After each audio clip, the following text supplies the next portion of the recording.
hopes to apply pressure to incumbent Republican senators across the map. Down in Mississippi, past may turn out to be prologue. 3 years ago, State Senator Chris McDaniel nearly tore down the party establishment around him. With serious support from the Club for Growth and the Tea Party, he argued that incumbent Thad Cochran wasn't doing enough to stop then-President Obama, saying he was out of touch with conservatives in Mississippi. It was a race that was full of bending the rules and had included lots of dirty tricks, including a criminal sentence for a blogger who spied on Cochran's wife in her nursing home. It was a race that saw Sarah Palin campaigning on one side and John McCain campaigning on the other, and was a race that got so close, the U.S. Chamber of Commerce got hometown hero Brett Favre cut an ad. I've learned through football that strong leadership can be the difference between winning and losing. And when it comes to our state's future, trust me, Mississippi can win. And win big with Thad Cochran as our strong voice in Washington. I'm dying to know if Brett Favre is still wearing that beard. In the end, Chris McDaniel got more votes in the Republican primary, but not enough to win outright, so it went to a runoff. The National Party cavalry came in, and he lost. But now his name is back in the mix once again, considering challenging sitting Senator Roger Wicker. Question, can the lessons learned in 2014 in Mississippi and in Alabama in 2017, where it went the other way, translate across the map? Chris McDaniel is joining us now. Sir, thank you so much for taking the time to be with us tonight. Really appreciate it. Hey, it's great. Thank you. And hey, congratulations on the new show. I knew not a chance I could miss this if Al Franken was going to be involved. Hey, you know, you're a great second act, Senator Franken. Thank you very much for your kind words. I have to start with the obvious question, which is, have you decided, are you going to challenge Roger Wicker in the primary? Well, undecided yet, but I can tell you, based on the results in Alabama a couple of weeks ago, that race is much more compelling. Naturally, the environment is a pro-conservative environment. It's a pro-insurgent environment because the people of the Deep South especially are tired of the inactivity in Washington, D.C., especially the fact our conservative leaders are supposed to be fighting for us, and they haven't been fighting for us. And so the anger is there, the energy is there, and seeing Roy Moore win in Alabama certainly was a compelling justification.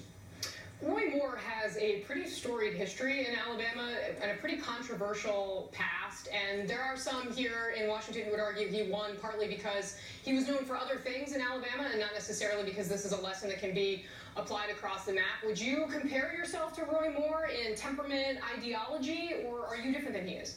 Well, certainly there are similarities, but no politicians are precisely alike. We all have differences. I'm a constitutional conservative, and I want to see change in Washington, D.C. I know that Roy wants to see change in Washington, D.C., and because of that, he was an easy guy to endorse. Right now, we need these agents of change.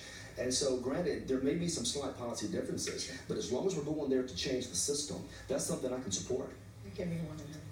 Senator, if you were to be elected to the Senate, would you vote for Mitch McConnell's majority leader? That's a great question, and the answer is no. I will not support Mitch McConnell. Bottom line is, leadership is failing conservatives across this country. Mitch McConnell is part of the problem. Roger Wicker on Mitch McConnell's leadership team is part of the problem. Until we find new leadership, that is the new willingness to actually fight for a change, nothing is ever going to change in Washington, D.C. Philip Rucker has a question for you. Phil. Yeah, hey, Senator, I'm here with the Washington Post with Casey. I've got a question for you. What's your relationship with President Trump? And have you had any conversations with him or people around him about the possibility of running? And do you think you might be able to get him to come on your side? Well, that would be a great idea, certainly. He's very popular in Mississippi. I will tell you this, back in 2014, he did endorse me twice. Now, at the time, that endorsement didn't mean the same thing it means now, obviously. But it was still something I was very proud to have received. To give an endorsement from Trump, from Sarah Palin, from Rick Santorum, from all of these great conservatives all across the country, that was inspiring to me. It was inspiring to a lot of Mississippians. So, naturally, if he would like to come down, I would love to meet with him, and I look forward to the invitation. Michael Steele has a question for you, former John Boehner spokesman. Sir, I was just curious. Senator Wicker voted to repeal and replace Obamacare. He supported President Trump's agenda down the line. Every Democratic senator voted against repealing and replacing Obamacare. A handful of Republican senators did as well.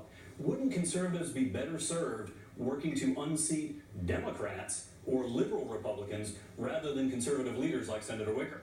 Hey, let's don't kid ourselves. Roger Wicker, based on conservative review, has a 30% score. That makes him the 5th most liberal Republican senator in the United States Senate. Heritage PAC scores him similarly. Bottom line is, Roger Wicker votes like more like a Maine senator or a Massachusetts senator than he does a Mississippi senator. So we shouldn't kid ourselves on that. He may be a nice guy, but he is not a conservative champion. He is not a conservative lawyer, and the objective scorecards indicate that.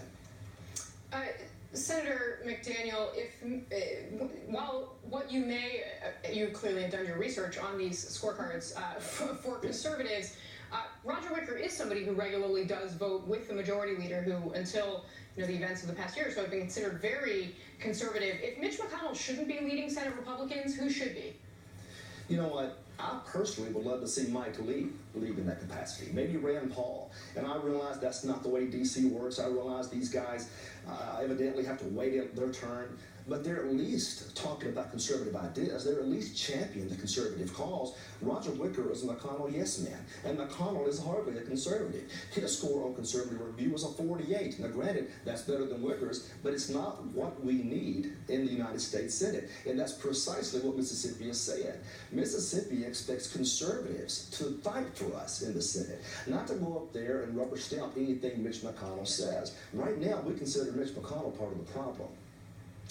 Senator Chris McDaniel, if you have not decided that you are running, it certainly sounds as though you have done your homework in preparation for a potential run coming up. Thank you so much for your time, sir. We have to leave it there. Thank you. I appreciate it. Thank you very much for having me. Thanks for coming. When we come back, hurricanes, wildfires,